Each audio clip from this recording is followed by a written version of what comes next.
8. Irena Volova.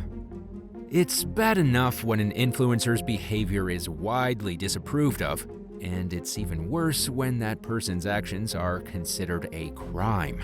A 30-year-old Russian social media star named Irena Volova dealt with a huge amount of fallout in 2021 when she sparked outrage online and was criminally charged for posting footage of herself seductively lifting her skirt in front of St. Isaac's Cathedral in St. Petersburg.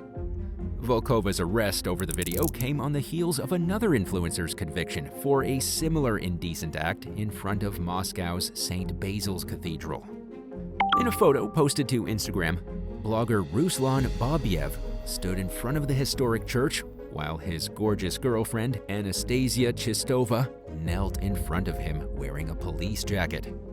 The post generated an uproar, and the pair were quickly convicted of insulting religious feelings. They were each sentenced to 10 months in a penal colony, making them the first couple to be given an actual prison sentence for the charge. The judge ordered for Bobiev to be deported to his native country, Tajikistan, after his release from prison.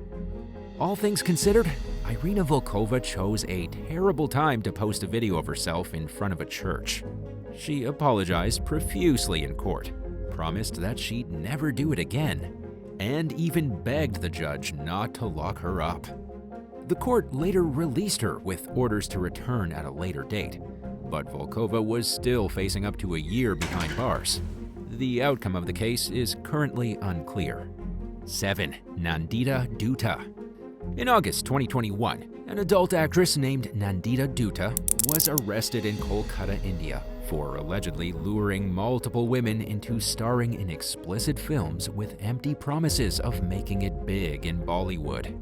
The 30-year-old, who went by the stage name Nancy Bobby, was accused of pressuring two women to remove their clothing in front of a camera, telling them that their careers would take off if they listened to her demands. According to authorities, Datta threatened at least one of the women when they hesitated to follow her instructions. Authorities later charged Datta and her associate, 39-year-old Mainak Ghosh, with 7 crimes. On top of accusing the pair of unlawfully coercing women to participate in photo and video shoots, prosecutors claimed Datta and Ghosh were running an organized racket in several locations. A photographer and a makeup artist were also arrested in connection to the disturbing allegations. Unfortunately, the current state of the case is unclear. This could be because the details are being held from the public, but it also could be thanks to the notoriously slow criminal justice system in India, where it's normal for cases to take years before being resolved. 6. Marcela Zoya. In disturbing footage that popped up online in 2019, 19-year-old Canadian influencer Marcela Zoya was seen throwing a chair off the balcony of a 45th floor Toronto high-rise onto the busy Gardiner Expressway below. Captioned, "Good morning," the dangerous clip was met with widespread disapproval, thanks to the obvious safety hazards involved. Toronto Police Constable David Hopkinson told Vice News that 2 chairs and a few other objects were also thrown off the balcony as part of the stupid stunt. Luckily, nobody was hurt, but the outcome could have been deadly, especially to unsuspecting pedestrians. After learning that she was wanted by law enforcement, Zoya decided to turn herself in and deleted her social media pages. She was charged with life-endangering mischief, mischief in relation to damaged property, as well as nuisance. Throughout her legal proceedings, she reappeared on social media and made posts about the case. This caused her popularity to once again skyrocket. The infamous young woman, who's become known as the Chair Girl, managed to avoid prison time and was instead sentenced to just 2 years of probation. Zoya was also ordered to perform 150 hours of community service and pay a measly $1,500 fine. Toronto's Mayor John Tory told local news station CP24 that he thought Zoya deserved jail time as a way to send a strict message to herself and everyone else about about the severe consequences of dangerous social media stunts. 5. Jeffree Star. 37-year-old Jeffree Star wears many hats. He's an internet personality, makeup artist, former singer-songwriter, and even a successful businessman. The openly gay cosmetic mogul is notorious for sporting stereotypically female looks while still identifying as male. And in early 2023, he infamously made headlines for publicly criticizing the use of they, them, and gender-neutral pronouns. Jeffree Star is no stranger to this kind of internet drama. With a social media presence dating back to MySpace, he could definitely be considered an OG among those in the influencer realm. But his brief commentary during an interview with NFL player Taylor Lewin took his controversial persona to a completely new level. During the conversation, which was aired in an episode of the Bussin' with the Boys podcast, Star said, "You're trans, you're male, or you're female." He then dug himself into an even deeper pit by suggesting that pronoun culture is something people came up with out of sheer boredom during the COVID-19 pandemic.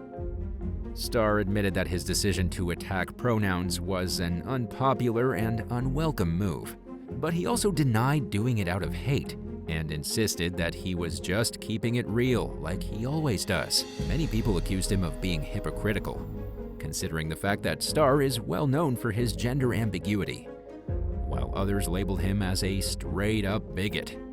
On the other hand, a small number of people on the more conservative side of the political spectrum decided to side with Star. But it's probably safe to say that he has permanently alienated himself from being a welcome member of the LGBTQ+ community with his controversial statements. 4. Elena Anglehart and Catalyn Onk. In 2019, the German influencer couple Catalyn Onk and Elena Anglehart made an appeal to followers of their Instagram page, Another Beautiful Day. They asked for donations toward a trip they were planning to take to Africa. They even set up a GoFundMe campaign, hoping to collect about 10,000 euros, or $11,200 at the time, toward their dream of tandem bicycling from Germany down to Africa and hopefully beyond. The pair failed to name any specific destinations they wanted to visit, and vaguely described their travel ambitions as a huge celebration of life and the adventure of a lifetime. They also expressed an equally abstract goal of sharing in the beauty of this planet and its inhabitants, but also the ugliness. Kat and Elena's request made many people angry for the obvious reason that they were asking for cash to pay for what sounded like a fantasy getaway that most ordinary people could only dream of going on. The couple then sparked further outrage by mentioning that Catalyn's mother was working 2 jobs at the time to support their globetrotting lifestyle, which by then included lavish trips to Indonesia, Italy, France, and Australia. They told followers that one of their reasons for starting the crowdfunding campaign was the inability of Kat's mother to fully fund their journey to Africa. As you can probably imagine, commenters handed out a harsh dose of reality to this couple, and did not mince their words. From comments about getting a job to accusing the pair of being utterly delusional, narcissistic, and out of touch with reality, unhappy social media users made their feelings abundantly clear. After being brought back down to earth and losing a few thousand followers practically overnight, Kat and Elena announced that they would be taking a break from social media. Several months later, the couple claimed that they were planning to take a year-long vow of silence in the near future, and that they'd be absent from social media for 365 days straight. Many people welcomed the thought of going a whole year without hearing from the self-absorbed pair, while others laughed and said that the two would never actually be capable of going that long without getting their much-needed validation from followers.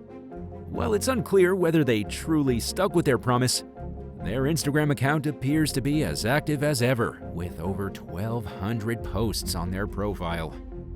3. Jackie Oshri. A Florida-based YouTuber named Jackie Oshri had a cringe-worthy moment during September 2019, when she made a disturbing statement during her podcast, The Morning Toast. In poor taste, she said that upscale movie theaters are less likely to be targeted by mass shooters than standard cinemas. During the conversation, Jackie and her co-host, her sister, Claudia Oshri, briefly touched on the 2012 theater shooting that took place in Aurora, Colorado during a midnight premiere of the Batman movie, The Dark Knight Rises. The shooter from that incident, 24-year-old James Egan Holmes, entered the theater wearing tactical gear and set off multiple tear gas grenades before firing his guns on the audience, killing 12 people and injuring 70 others in the process. During the podcast, Claudia also mentioned how the shooting caused her and Jackie to constantly look over their shoulder whenever they went to movie theaters. She even said that they actually left in the middle of movies before because of safety concerns. Jackie agreed with her sister's statement, but said that she no longer feels as nervous as she used to, thanks to the elevation of the movie theater experience, which offers customers upgraded accommodations like premium comfortable seating. She also said, "This is going to sound awful, but if you're going to shoot up a movie theater, it's like not going to be the most expensive one." Can you see why people were upset? In response to Jackie's commentary, Claudia pointed out that she recently felt comfortable during a standard viewing experience at a Canadian cinema. But Jackie interrupted to put her 2 cents in and say, "That I can't do." Naturally, a large group of people felt that Jackie's remarks were extremely insensitive, but she refused to make an apology. Instead, she doubled down on her words, claiming that people blew her comments way out of proportion and that she didn't condone their decision to exaggerate her statements. To her credit, Jackie admitted that what she said did not actually represent her finest moment, but the word sorry remained notably absent from her responses. 2. Yoana Mendoza Iris. A Mexican-American influencer named Yoana Mendoza Iris gained a dedicated following as a vegan lifestyle guru. Known as Raw Vana, her popularity grew thanks to her extreme diet of strictly raw foods. But her short-lived stardom all came tumbling down in 2018, after she was caught on camera eating a plate of fish while at a restaurant. The 29-year-old was instantly hit with nasty comments for both her hypocrisy and for making dietary choices that a lot of her followers felt were cruel to animals. In a lengthy video response explaining her decision to distance herself from veganism, Mendoza said that she made the lifestyle switch at her doctor's request after she came down with a dangerous bacterial infection. She said that she reintroduced fish and eggs into her diet only 2 months earlier, but that she still wasn't ready to open up about the decision with her fans when the video of her eating fish was captured and released. Not everyone believed what Mendoza said, and many people tore her down for being dishonest only until she got caught. But she refused to apologize for doing what was needed for her health, and she said that she didn't plan to completely abandon her plant-based diet. Mendoza also made it abundantly clear that she never blamed veganism for her bacterial infection. She accused people of putting words into her mouth and jumping to crazy conclusions. The influencer defended her decision to keep posting videos about the vegan lifestyle even after her dietary switch, claiming that she published the content because she still supported plant-based living, even if she wasn't able to adhere to it herself at the time. Since then, Mendoza has kept to her promise of promoting healthy living, but no longer focuses exclusively on veganism. But still, it's never a good look when an influencer says one thing and does something else. And the internet hasn't exactly moved on from the fish-eating faux pas. The incident resurfaced once again in 2022, amid widespread criticism over her decision to feed her baby a first solid meal of egg yolk and raw liver, with several commenters saying how it was bad enough that she jeopardized her own health, but that she was now putting a small child in danger.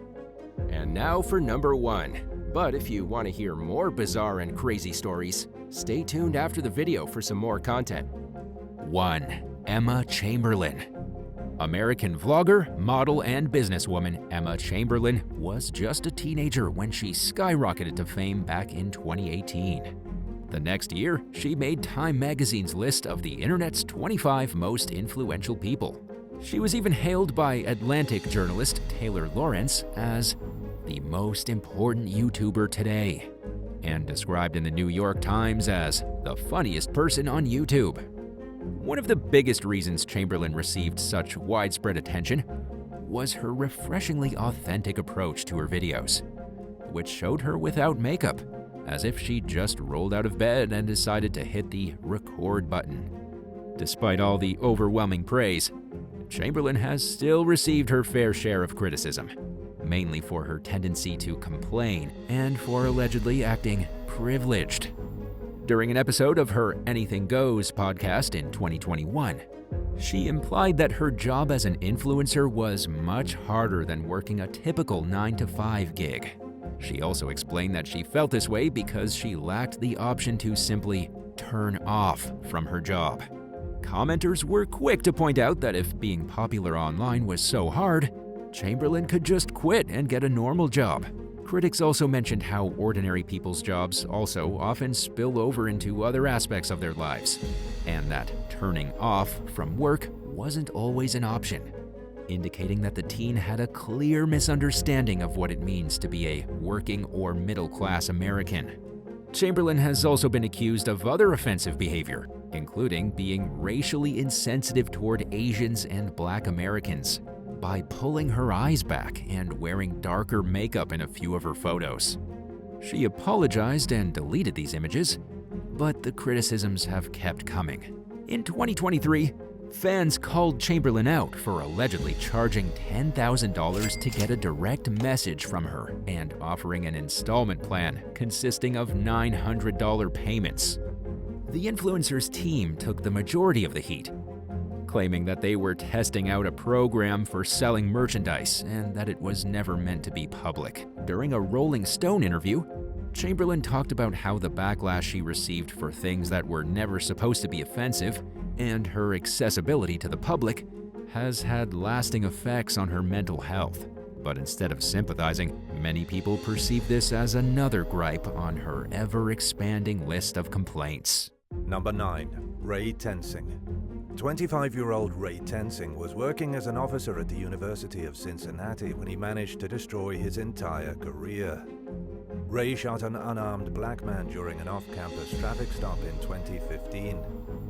The college officer approached 43-year-old Samuel DuBose for not having a license plate on the front of his vehicle. Tensing asked DuBose to step out of the car, then fatally shot him in the head while he was sitting in the driver's seat with his seatbelt still on. The victim had just turned the keys in the ignition a few moments earlier. Immediately after firing, Tensing fell backwards. DuBose fell forward, and the weight of his body pressed against the car's gas pedal, causing the vehicle to quickly accelerate and crash into a nearby telephone pole. During police questioning, Tensing claimed DuBose was dragging him down the street, arguing that he had no other choice but to shoot the victim. But footage from Tensing's body cam told a very different story and showed that DuBose did not drag him or attempt to harm him in any way at all. According to the prosecutors who put him on trial for murder, the shooting was completely unprovoked. Tensing was fired from the police department, but was given a $250,000 settlement payout after the police union sued. This decision was met by public outrage. He also managed to avoid prison time when the jury deadlocked and a mistrial was declared. The charges were eventually dismissed with prejudice, meaning that the same charges cannot be filed against Tensing in the future. Number 8. The Uvalde Shooting. An unspeakable tragedy struck the small town of Uvalde, Texas on May 24, 2022, when a gunman entered an elementary school and opened fire on staff and students, leaving 2 teachers and 19 children dead. Over the next few months, the police response to the shooting fell under scrutiny by both authorities and the court of public opinion, with many believing that if responding officers had acted sooner, many lives would have been saved. Texas State Trooper Crimson Elizondo was one of the first officers at the scene within 2 minutes of the first shot being fired. She had recently been hired, but being new on the job didn't spare her from widespread criticism. And even though Elizondo wasn't a designated school officer, the community believed she and others who went to the scene should have responded more effectively. Elizondo was fired from her job 1 week after the shooting. Another police officer who received backlash for his response to the incident was Ruben Ruiz, the now widowed husband of Eva Moreles, one of the teachers who was killed. Members of the community were outraged by surveillance footage of Ruiz standing in a nonchalant manner, checking his phone during the active shooting. He resigned from his position in late 2022, months after the incident. There's video evidence of multiple officers standing around while gunshots can be heard in the background of the elementary school. It shocked and disgusted many that these enforcers of the law stood idly by while children were getting killed. In early 2023, the Texas Department of Public Safety announced that it had fired Sergeant Sean Maldonado and suspended Texas Ranger Ryan Kindle. During the statement, DPS Chief Stephen McCraw said that the agency did not plan to take any further disciplinary measures against officers involved in the shooting. 91 of the 376 responding officers were DPS employees. Number 7. Eddie F. Gonzalez. In 2021, a safety officer for the Long Beach Unified School District in California named Eddie Gonzalez broke up a fight between 18-year-old Manuela Mona Rodriguez and another young girl. The brawl stemmed from an online feud between the two that had reportedly been dragging on for a while. It spilled over from outside a high school and into a road, and Gonzalez threatened to pepper spray the young women if they didn't stop hitting each other. Rodriguez threatened her opponent and started walking to her car with her boyfriend and brother, while Gonzalez followed behind, ordering the three to stop. But they didn't, and as they drove away, Gonzalez fired 2 shots at the vehicle, with one striking Rodriguez in the head. She was left brain dead, and her family made the difficult decision to take her off life support after doctors said there was nothing more to be done for her. According to the Los Angeles Times, legal experts described Gonzalez's actions as excessive and an outright violation of generally accepted police protocol for shooting at moving vehicles. They said a manslaughter charge would be appropriate, but it came as a surprise to many when Los Angeles County District Attorney George Gascon filed a murder charge against the officer. He pleaded not guilty, and his lawyer argued that Gonzalez believed the 3 suspects in the car had committed serious crimes and that he had a valid reason to try detaining them. But the judge refused the attorney's request to dismiss the charge, and the case seems to be ongoing. Number 6. Arti Rodriguez. 52-year-old school resource deputy Arti Rodriguez was a longtime member of the Florida Sheriff's Office with a clean record when he suddenly found himself in trouble in early 2023. To the community's shock, he was accused of crossing lines when it came to his conduct with a student. More specifically, Rodriguez reportedly shared inappropriate content with the minor and provided the student with a vape. He was arrested during an ongoing investigation into whether or not his misconduct may have gone even further than what authorities believed. They're looking into his behavior both on and off duty and at places other than the school he worked at. In a statement, Walton County Sheriff Michael Atkinson said, "This is a long-standing member of our agency, but I won't mince words. We will not, under any circumstances, tolerate this type of behavior from someone in a position of authority." Rodriguez faces charges of engaging in a romantic relationship with a student by an authority figure, distribution of harmful material on school property, use of a 2-way communication device to facilitate a felony, battery, and providing nicotine to a minor. If found guilty of these charges, the former school resource deputy could face years behind bars. Number 5. Sha Geto. When a fight broke out between 2 teenage girls at a school in Kenosha, Wisconsin in early 2022, an off-duty officer named Sha Geto sprang into action. Surveillance footage of the cafeteria showed Geto pulling the 2 young girls apart, but not everyone was happy about what he did next. In the video, the officer seems to kneel on one of the 2 minors, a young black woman, and presses his weight into her neck while she's in a chokehold for about 20 seconds. The footage sparked outrage throughout the community, along with intense debates over whether Geto took his response too far. He resigned after the incident went viral, but there were more problems on the horizon. The girl and her family are suing Geto for allegedly using unreasonable and excessive force and acting with malice or in reckless disregard. In the paperwork, the suing party accuses the man of placing the student in an unlawful chokehold.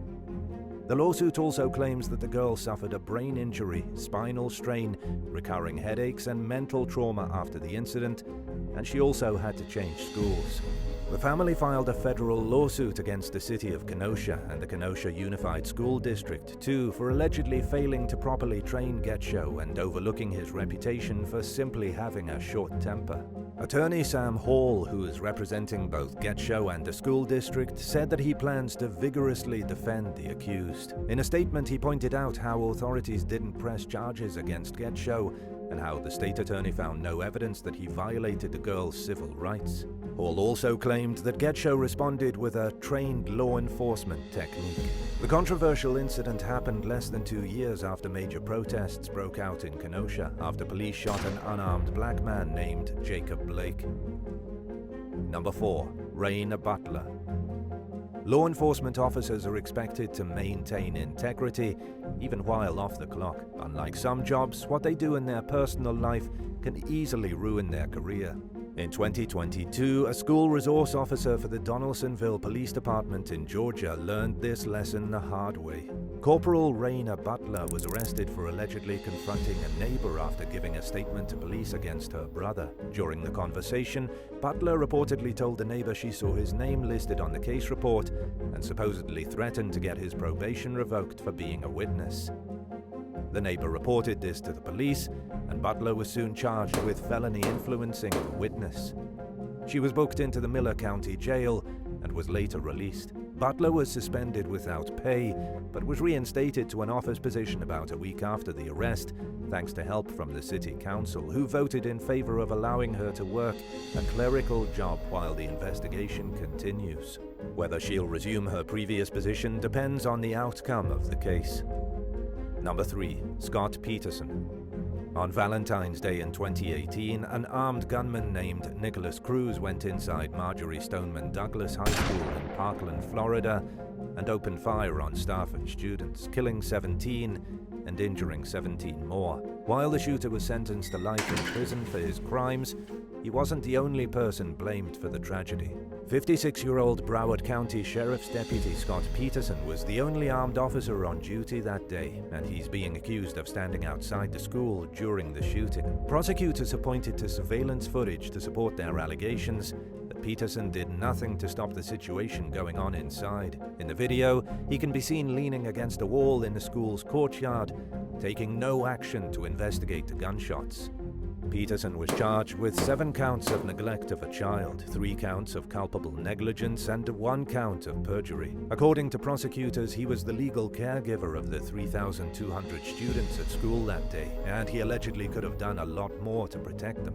If convicted, Peterson could spend many of his remaining years behind bars. In an interview with Men's Health journalist Eric Barton, he maintained his innocence in the case, claiming that it all happened so fast. He also argued that he didn't realize gunshots were going off until sometime into the ordeal, that he couldn't tell where the shots were coming from, and that he didn't realize they were coming from inside the school building. Peterson is slated to go on trial in late February 2023. Number 2. Sha Lorenzo Gin. 42-year-old school safety officer Sha Lorenzo Gin was an 11-year veteran of the Duval County Sheriff's Office in Florida by the time he was accused of crimes. According to records, he was arrested by the Atlantic Beach Police Department in late 2022 on charges of lewd and lascivious battery, contributing to the delinquency of a minor, and encouraging or enticing a minor. These are all serious offenses. The arrest report was heavily redacted, so the details of the incident are obscure. secure, but the information available stated that the victim and their mother were spending a weekend at Golphin's home when something went wrong. An officer met with the victim and their mom at a local crisis center before the arrest to get their statements. Golphin resigned from his position at a local high school and turned in both his gun and badge. At the time the story broke, the investigation into his alleged misconduct was ongoing. He was taken to the county jail and was held on a $35,000 bail. School Police Chief Greg Burton described the situation as tremendously disappointing and said the behavior Golphin is accused of falls well short of the standards of conduct we have for our officers. The case is ongoing, so we'll have to wait for sentencing. Number 1. COI Tucker. 34-year-old COI Tucker's law enforcement career took a turn in 2021 when he was arrested for stalking his estranged wife while off duty. At the time, he was working as a school resource officer in Knoxville, Tennessee, when problems started between him and the victim, who accused Tucker of refusing to leave her alone unless he needed to communicate about their children. According to an arrest report, Tucker stalked and harassed her for several months, spanning from May to August 2021. It started after the victim filed for divorce, along with an order in their parenting agreement that barred Tucker from going near her while they were exchanging their kids between visits. Tucker allegedly continued contacting his wife through texts and social media with threatening messages. In one reported incident, he was accused of sending her 59 texts in one day. 45 of the messages were supposedly sent after the victim told Tucker to stop contacting her unless it had something to do with the kids. A few weeks later, he entered the woman's workplace and started cussing at her and throwing items, according to the report, which accused Tucker of repeatedly following the victim and contacting her after she made it clear that she didn't want to hear from him. He allegedly confronted her in person, both in public and private, including at her personal residence. Tucker was eventually charged with aggravated stalking. Shortly after news of the arrest broke, the Knoxville Police Department confirmed that he was an active employee but had been reassigned from his post at a local school. It's unclear where the case stands today. Thanks for watching. Would you rather be called out for touching up your social media pictures to the point where people think you look completely different in real life, or for trying to seem successful at a time when you were broke and living a basic lifestyle? Let us know in the comments below.